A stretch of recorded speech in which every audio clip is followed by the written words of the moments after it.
Welcome to Life Stories. What happens when a lifetime of sacrifice goes unnoticed? When love turns into obligation, and family takes more than it gives. Emma spent her entire life taking care of her younger sister Olivia, giving up her dreams, her savings, and even her happiness to support her. But when Olivia's demands became unbearable, Emma made a decision that would change everything. This is a story of self-discovery, resilience, and learning to say no. Subscribe to Life Stories to begin today's journey. I suppose my story begins long before I ever realized it was mine to tell. I am Emma, 8 years older than my little sister Olivia. And from the moment she was born, my life stopped belonging to me. She was extraordinary, at least. That's what everyone always said. Look at those beautiful green eyes. They would coo. Have you ever seen such perfect golden curls? I would watch from the sidelines.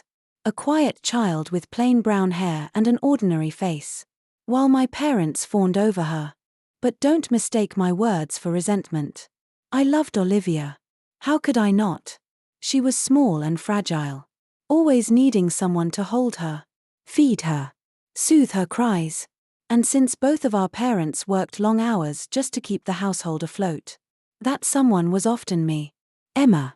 Honey, my mother would say, a hurried hand on my shoulder before rushing out the door. Can you help Livy with her homework? You're so good at math. Emma. Dear, my father would call from the kitchen, shuffling through bills. Would you mind picking up your sister from school? We're both stuck at work. I never said no. I don't think it even occurred to me that I could. I remember one particular evening Olivia was 6, and I was 14. I had my own pile of assignments to finish. Essays and equations I barely had the energy for after school. But Olivia had a reading assignment. And our parents weren't home yet. I don't want to read anymore, she whined, pushing the book away. It's boring. Come on. Liv. I coaxed, sliding the book back in front of her. Just 3 more pages. And then we can play that game you like. She pouted but picked up the book again, grumbling under her breath. You're no fun. Emma. Sarah's big sister takes her to the park every day after school. I swallowed the sting of those words, biting back the retort that wanted to rise. Well, Sarah's big sister doesn't have to work at the library after school. But I didn't say that. I just smiled and encouraged her to keep reading, pretending that her words didn't chip away at something inside me. That was our life. Olivia being Olivia, bright, beautiful, adored. And me being whatever everyone needed me to be. By the time I was 16, I had 3 jobs. Mornings were spent at a cafe, afternoons at the library, and nights doing online data entry in my bedroom.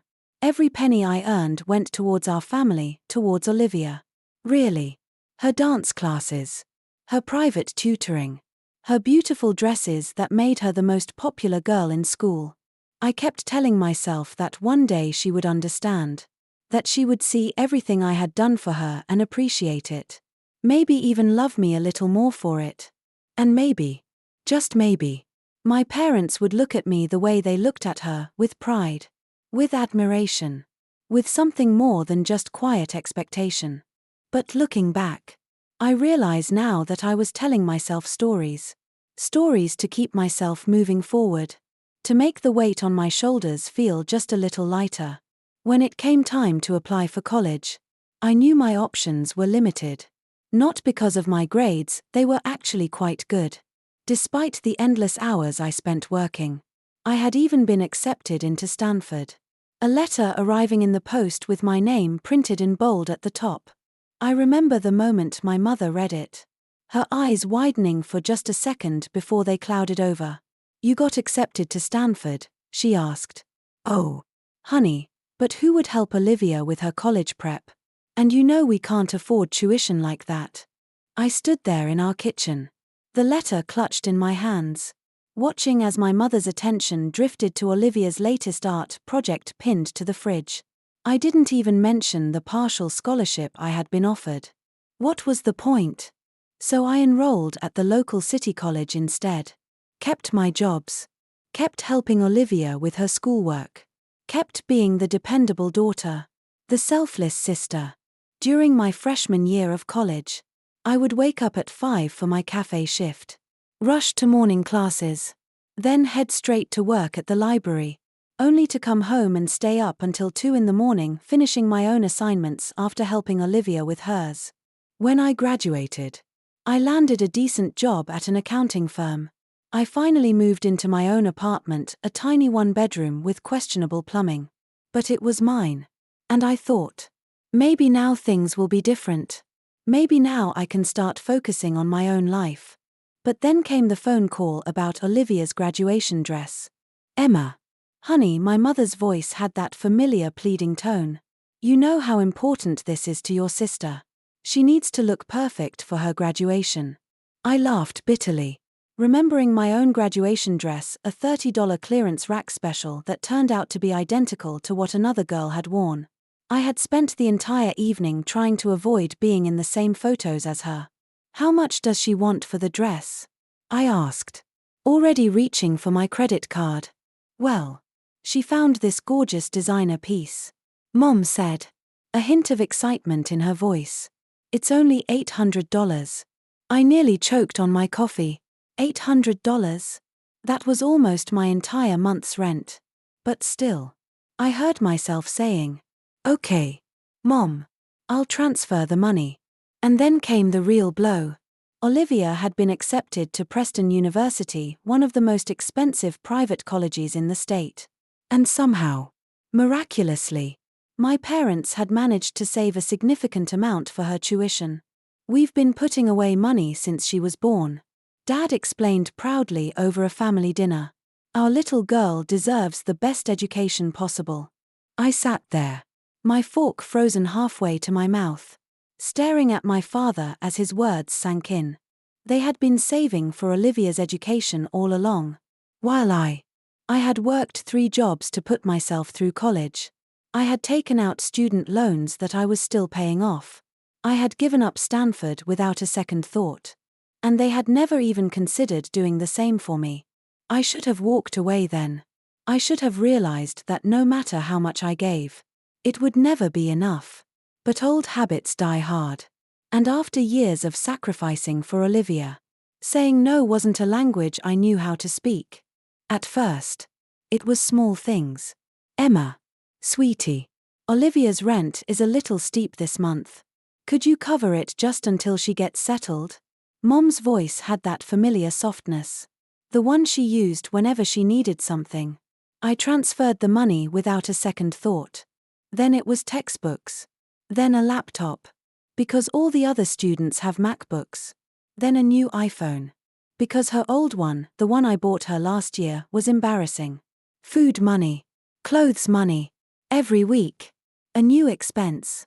A new emergency. A new reason why Olivia needed my help. And through it all, not once did she say thank you. Not once did she acknowledge the sacrifices I was making. To her, I was just an endless well of resources. A human ATM that dispensed money on demand. 3 years passed this way. Then came the phone call that should have changed everything. Emma. You need to come over right now, Mom said. Her voice unusually excited. Olivia has big news. I arrived at my parents' house to find Olivia practically bouncing off the walls, flashing a giant diamond ring. I'm getting married, she squealed. And I'm leaving college. The room fell silent. I stared at her, waiting for her to say she was joking. But she wasn't. You're what? I finally managed. Oh. Don't look so shocked. Emma. Olivia rolled her eyes. College is boring anyway. Jason makes great money. And we're going to have the most amazing wedding. I felt like I was drowning. Years of work. Years of sacrifice. Years of my money. Just gone. And my parents. They beamed at Olivia like she had just announced she'd cured cancer. But what about your degree? I asked. My voice quieter now. More controlled.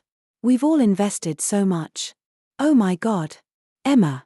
You are such a buzzkill. Olivia groaned. This is why you're still single. You're always so practical and boring.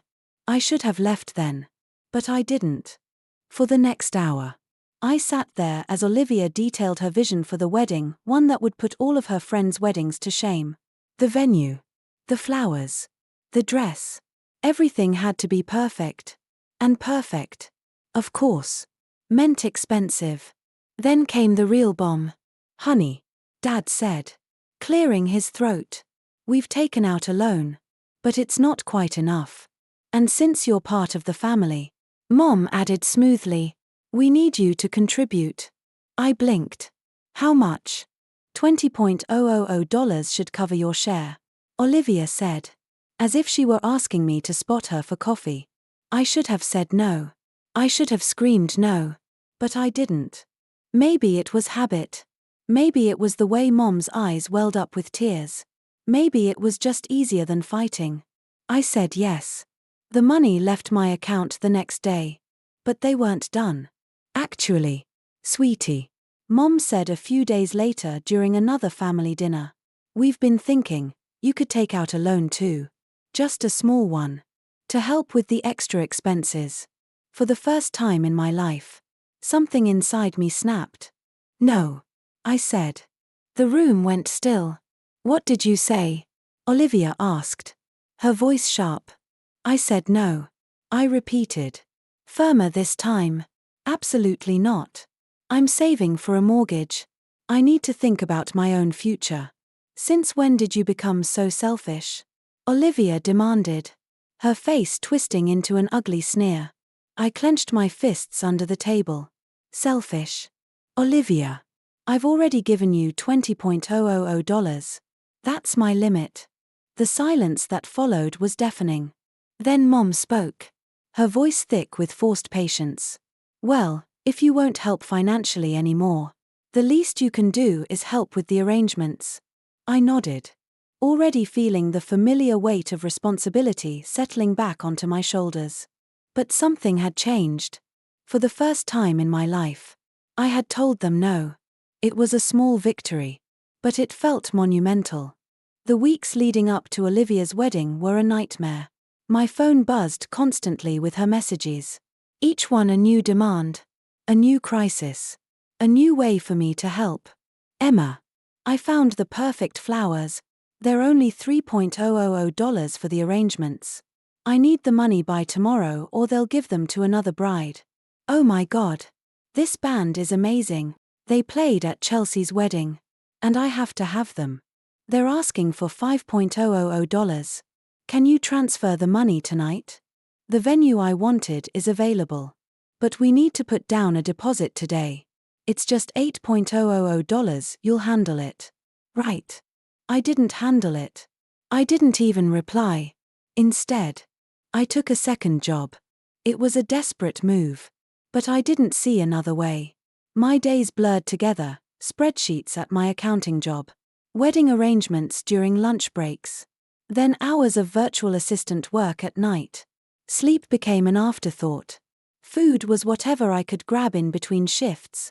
My co-workers started to notice.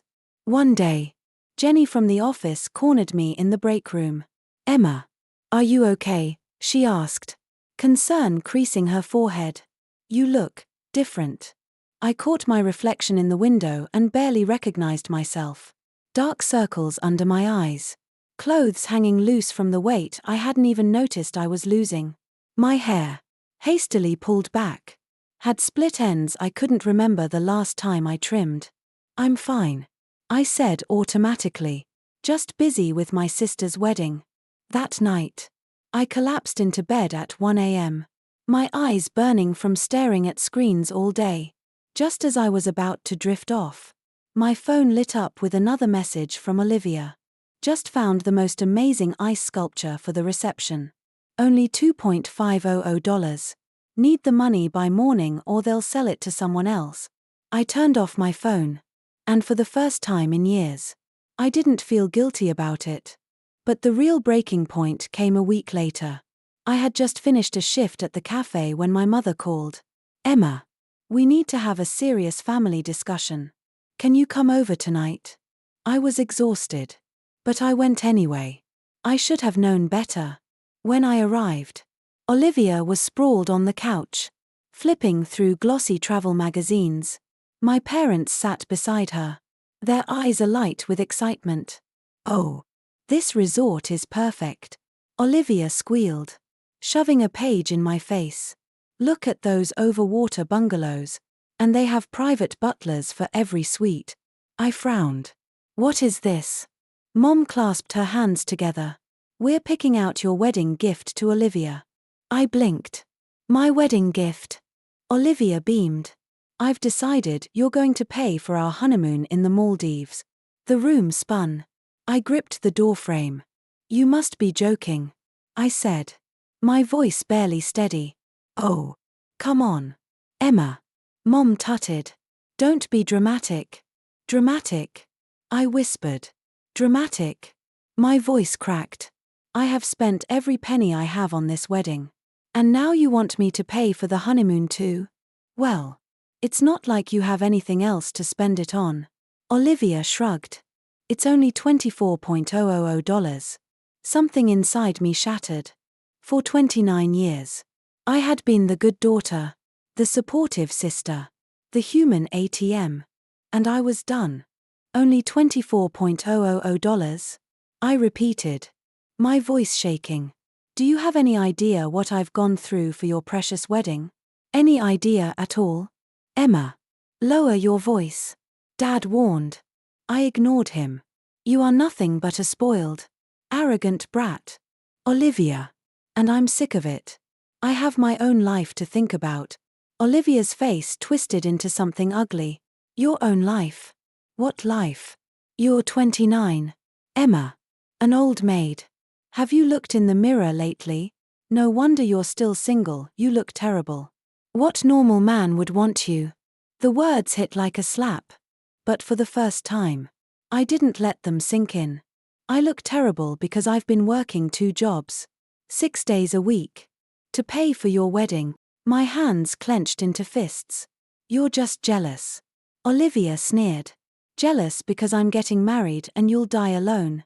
That was it. The dam broke completely. "Jealous?"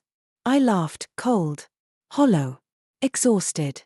"Successful? You dropped out of the college I helped pay for. Beautiful? Your soul is as ugly as they come. You have never worked a day in your life. You have never thanked me for anything I have done for you. You think the world owes you everything. Olivia. And you know what? I'm done being part of it." I turned and stormed out, my mother's voice chasing me. "Emma, don't you dare walk away." But I did. And for the first time in my life, I didn't turn back. Life has a way of showing you people's true colors. 6 months after Olivia's divorce, I was having coffee with my friend Kelly when she hesitated, stirring her latte with unusual concentration. "Have you heard about Olivia?" she asked cautiously. I shook my head. After that explosive night, I had kept my distance, choosing to focus on rebuilding my life instead of cleaning up Olivia's mess. "She moved back in with your parents," Kelly continued. "She's not working, says she's too traumatized by the divorce to hold a job. But she's been dating a lot. A new guy every week. From what I hear." I wasn't surprised. Some patterns never change. Weeks turned into months. I quit my second job, finally able to focus on my own career. I started taking care of myself, regular sleep, healthy meals, even a yoga class. I bought clothes that weren't just for work. People started noticing. Then, out of the blue, my mother called. Her voice was small, unfamiliar. "Emma, I need to tell you something." She hesitated. "I owe you an apology." I braced myself. "Olivia, she met someone. A wealthy businessman. She left with him yesterday. We don't know where. But before she left, she maxed out all our credit cards. Every single one. For a long time." I said nothing. "We're in terrible debt now," Mom whispered. "But we're not calling to ask for money. We'll figure it out. We should have done that a long time ago. I just wanted to say I'm sorry. It wasn't a perfect apology. It didn't erase the past. But it was something. These days, I don't know where Olivia is. She's like a ghost, drifting from place to place. As for me, 3 months ago, I met someone. His name is James. He's kind, successful, and most importantly, he sees me. Last night, I found an old photo of Olivia and me as children. We were both smiling, unaware of everything that lay ahead. I thought about keeping it. Then, I put it back in the box. Some memories are better left in the past. Because sometimes, the happy ending isn't about getting what you thought you wanted. Sometimes, it's about finally letting go. Subscribe to Life Stories for more real-life experiences and powerful lessons.